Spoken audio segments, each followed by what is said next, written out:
यदि आप इस तरह ही हेल्थ के बारे में जानना चाहते हैं तो सब्सक्राइब करें ये चैनल और बेल आइकन दबाएं ताकि हर नए वीडियो का नोटिफिकेशन सबसे पहले आपको मिले।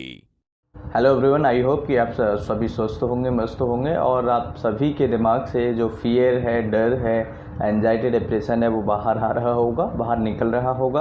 आज के इस वीडियो में गुड न्यूज़ मैं आप सभी को बताने वाला हूँ। बहुत ही स्पेसिफिक गुड न्यूज़ इस वीडियो में आप सभी के साथ मैं बताऊँगा। सबसे पहले बात करेंगे कि वैक्सीन्स जो हैं हमारे यहाँ पर कितनी अवेलेबल हैं और कौन से वैक्सीन हम लगवा सकते हैं। दूसरा हम जानेंगे केसेस कितने हैं और उसके बाद में कुछ साइड इफ़ेक्ट्स जानेंगे महत्वपूर्ण, जो इस वीडियो के अंत तक आपको देखने को मिल जाएंगे। सो वीडियो को बिल्कुल स्किप मत कीजिएगा क्योंकि ये वीडियो बहुत ही ज़्यादा इन्फॉर्मेटिव और बहुत ही ज़्यादा नॉलेजेबल आप सभी के लिए होने वाला है। सबसे पहले ये समझते हैं कि गुड न्यूज़ है क्या। देखिए, गुड न्यूज़ यानी कि एक अच्छी खबर जिससे हमारा मन प्रसन्न होता है, हमारा दिमाग जो है शांत होता है और हमें अच्छा लगता है कि चलो हमें एक हौसला मिलता है, हमें हिम्मत मिलती है कि कहीं ना कहीं हमारे साथ भी अच्छा हो रहा है, अच्छा चलेगा या अच्छा टाइम आएगा। तो यहाँ पर सबसे पहले ये समझिए कि इंडिया के अंदर 4 वैक्सीन्स जो हैं अभी करंट में अवेलेबल हो चुकी हैं। सबसे पहली जो वैक्सीन है ऑलरेडी चल रही है, कोवैक्सीन है। दूसरा उसके साथ में कोविशील्ड भी चल रहा है और जो कोवैक्सीन है ये भारत बायोटेक के द्वारा डेवलप किया गया था और जो कोविशील्ड है ये एस्ट्राजेनेका और इसके साथ में जो SII यानी कि सीरम इंस्टीट्यूट ऑफ इंडिया के द्वारा बनाया गया था। तो ये दोनों वैक्सीन तो ऑलरेडी हमारे यहाँ चल ही रही हैं, काफ़ी टाइम से चल रही हैं और ये जो वैक्सीन है ये दुनिया की सबसे कम रेट में लगाई जाने वाली वैक्सीन है। इंडिया के अंदर जो वैक्सीन्स लगाए जा रहे हैं वो सबसे कम दामों में लगाई जा रही हैं। आप इस बात को बिल्कुल कंफर्म मानिएगा क्योंकि गवर्नमेंट के द्वारा जो गवर्नमेंट हॉस्पिटल में लग रही हैं या जो कैंप्स में लग रही हैं वो तो आप देखिए कि फ्री लग रही हैं, टोटल फ्री ऑफ कॉस्ट लग रही हैं। जो लोग कहीं गलत दिमाग लगाते हैं कि ऐसा हो रहा है वैसा हो रहा है, अब देखिए कहीं ना कहीं तो हमें थोड़ा सा एक माने कि कोई बात अगर चल रही है या वहाँ पर कुछ ना कुछ तो संबाई हमें करनी पड़ेगी, कुछ ना कुछ तो हमें कहीं ना कहीं तो हमें अपने माइंडसेट को रोकना पड़ेगा। तो इस चीज़ को समझते हुए जो वैक्सीनेशन है वो इंडिया के अंदर फ्री चल रहा है, ये हम सभी के लिए बहुत बड़ी बात है। बाकी किसी अदर कंट्री की अगर हम बात करें तो कहीं 2500 का एक वैक्सीन लग रहा है, कहीं 2000 का वैक्सीन लग रहा है, कहीं 15000 का एक वैक्सीन लग रहा है। तो अलग अलग रेट हैं, कहीं 4000 का वैक्सीन लग रहा है। तो हमें खुश होने वाली बात है सबसे पहले तो कि हमारे इंडिया के अंदर वैक्सीनेशन फ्री हो रहा है और ये सबसे बड़ी बात है। दूसरा, जो वैक्सीन्स अभी अवेलेबल है मार्केट के अंदर वो कोवैक्सीन है, कोविशील्ड है, देन उसके बाद में हमारे पास अवेलेबल है स्पुतनिक वी। तो स्पुतनिक वी जो है वो रशिया से है, रशियन कंट्री ने बनाई है, रशिया ने बनाई है और ये तीसरी वैक्सीन थी। चौथी वैक्सीन जो अभी आई है वो स्पाइवैक्स यानी कि मॉडर्ना के द्वारा।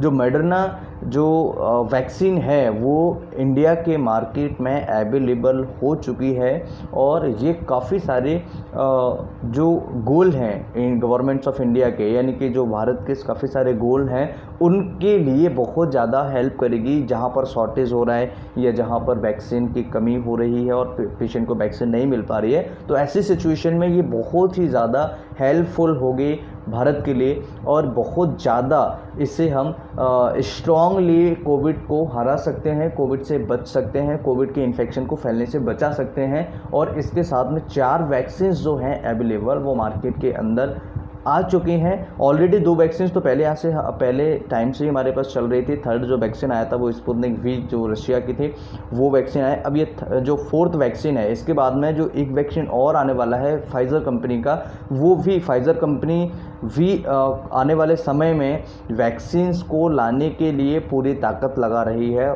इंडिया के अंदर। तो यहाँ पर काफ़ी सारे वैक्सीन्स अवेलेबल हैं, काफ़ी सारे ट्रीटमेंट्स अवेलेबल हैं, कॉकटेल ट्रीटमेंट है, ठीक है, और इसके अलावा एंटीवायरल मेडिसिन जो चल रही थी, हालांकि वो उनका इतना ज़्यादा यूज सेकेंड वेव में नहीं रहा लेकिन फर्स्ट वेव में काफ़ी सारा उनका यूज रहा। तो काफ़ी सारे एंटीबॉडीज़ ट्रीटमेंट भी चल रहा है, कॉकटेल ट्रीटमेंट भी चल रहा है, ठीक है, और बहुत सारे ट्रीटमेंट्स अभी अवेलेबल हैं जो कि हेल्प कर रहे हैं। DRDO के द्वारा जो मेडिसिन बनाई गई थी वो भी मार्केट में है। तो धीरे धीरे जो प्रॉब्लम्स पेशेंट को फेस करनी पड़ रही थी हम उससे बाहर निकलते जा रहे हैं, ये सबसे बड़ी खुशी की बात है। आई होप कि ये जो छोटी सी खुशी है आप सभी के चेहरे पर मुस्कान लाएगी। दूसरा, इंडिया के अंदर केसेस फिलहाल बहुत तेज़ी से कम हो रहे हैं और जो बढ़ने की जो एक स्पीड थी बहुत तेज़ी से रुकी है। बढ़ने की जो स्पीड से बहुत तेज़ी से रुकी है, ये समझने वाली बात है। बहुत कम केसेस इंडिया के अंदर 24 घंटे के जो पिछले 24 घंटे का डाटा अगर उठा के देखें तो बहुत कम केसेस देखने को मिल रहे हैं। इस चीज़ को हमें ध्यान रखना होगा। अब इसके अलावा कौन सी चीज़ें हैं, जैसे कि केसेस कम मिल रहे हैं, वैक्सीनेशन अवेलेबल है। अब साइड इफ़ेक्ट्स के बारे में थोड़ा सा समझिएगा कि जो वैक्सीन्स हैं उनके कुछ साइड इफ़ेक्ट्स भी हो सकते हैं। अब ये जो वैक्सीन्स मार्केट में आ रही हैं उनके कुछ साइड इफ़ेक्ट्स हैं, तो आप उनसे कैसे पहचान सकते हैं कि ये वैक्सीन का साइड इफ़ेक्ट्स है या फिर कोई और प्रॉब्लम है। तो इसमें सिंपली आपको समझने की ये ज़रूरत है कि जो इंजेक्शन साइट है, यानी कि जहाँ पर जिस साइड आपको इंजेक्शन लगाया, या तो यहाँ इंजेक्शन लगेगा या इस साइड इंजेक्शन लगेगा, तो इसमें से कहीं ना कहीं जिस इंजेक्शन पर जिस साइड में इंजेक्शन लगा है उस साइट में आपको पेन होना, टेंडरनेस होना, इस तरह के सिम्टम्स आपको देखने को मिल सकते हैं। हाथ में दर्द होना उसी एरिया में केवल, तो ये सिम्टम्स आपको मिल सकता है। इसके अलावा कई ऐसे मरीज़ हैं जिनको बुखार आ जाता है, हल्का फुल्का फीवर आ जाता है। इसके अलावा फीवर से हमें डरना नहीं है। जो फीवर आ रहा है वो 2-3 दिन का फीवर है, बस 3 दिन बाद ये बेसिकली वैक्सीन्स के जो साइड इफ़ेक्ट्स होते हैं वो ठीक हो जाते हैं।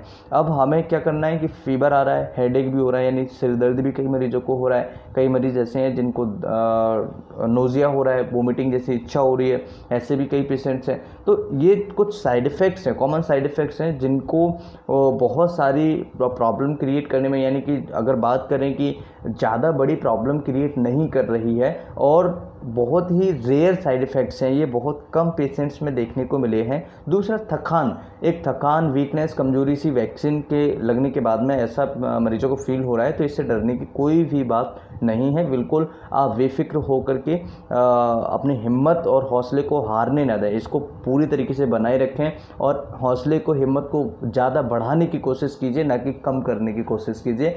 दिमाग से नेगेटिव चीज़ों को बाहर निकालिए। धीरे धीरे सब नॉर्मल हो रहा है। थर्ड वेव जब आएगा तब की तब से देखेंगे, लेकिन अभी सारी चीज़ें ऑलमोस्ट धीरे धीरे नॉर्मल होती चली जा रही हैं। सो गवर्नमेंट्स की कुछ गाइडलाइंस हैं, जैसे मास्क लगाना, सोशल डिस्टेंसिंग वगैरह, इसे पालन कीजिएगा और जो हमारी हैंड वॉश करने की प्रक्रिया है उसे जारी रखिएगा, जिससे कि हम और भी इन्फेक्शंस जो पेशेंट लेके आ रहा है या हम किसी के कांटेक्ट में जा रहे हैं तो हमें इन्फेक्शन ना हो, ये थोड़ी सी सावधानी हमें बरतनी होगी। आई होप कि वीडियो से आप बहुत कुछ सीखे होंगे, वीडियो बहुत हेल्पफुल होगा और ये छोटी सी गुड न्यूज़ आप सभी के लिए बहुत ज़्यादा एक चेहरे की मुस्कान बनाने के लिए काफ़ी होगा। नमस्कार, thanks for watching, have a nice day, जय हिंद, जय भारत। यदि आप इस तरह ही हेल्थ के बारे में जानना चाहते हैं तो सब्सक्राइब करें ये चैनल और बेल आइकन दबाएं ताकि हर नए वीडियो का नोटिफिकेशन सबसे पहले आपको मिले।